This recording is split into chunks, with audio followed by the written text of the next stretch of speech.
Once upon a time, there were 4 people who had leprosy. They were hanging out at the entrance of the city gate because they weren't allowed inside the city.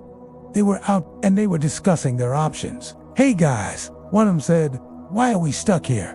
We're gonna die here. If we go into the city, we're gonna starve to death because of the famine. And if we stay here, we're gonna die here. Why don't we go over to the enemy camp and surrender to the Syrians? If they decide to spare us, we live.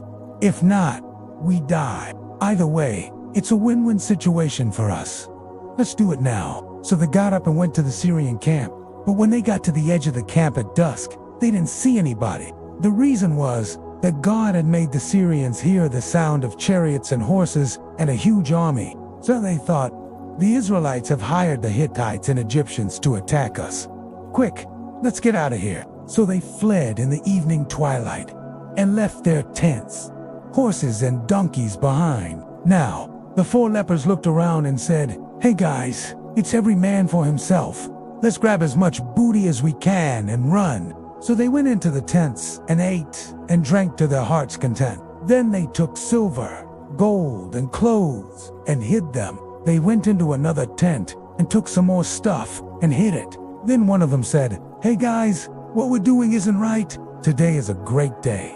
God has miraculously delivered us from our enemies and from starvation. But we're keeping it a secret. If we wait until morning, someone else will get all the credit for this. Or worse, they might even blame us for stealing their stuff.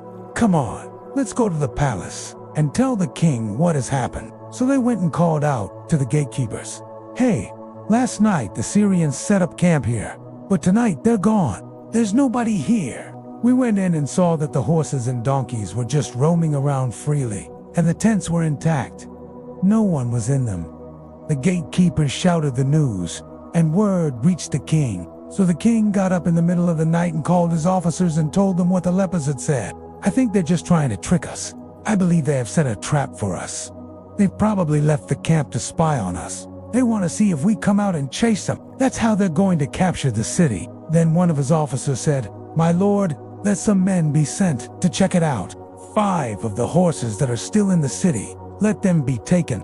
Their fate will be similar to that of all the Israelites who are here. They will certainly find out what happened to the Syrians." The king agreed, and they sent 2 chariots with their horses to investigate. The king said to the drivers, "Please find out what has happened." So they drove out to the Syrian camp and found the entire road littered with the clothing and weapons the Syrians had discarded in their hasty retreat. Then the messengers returned and told the king what they had seen.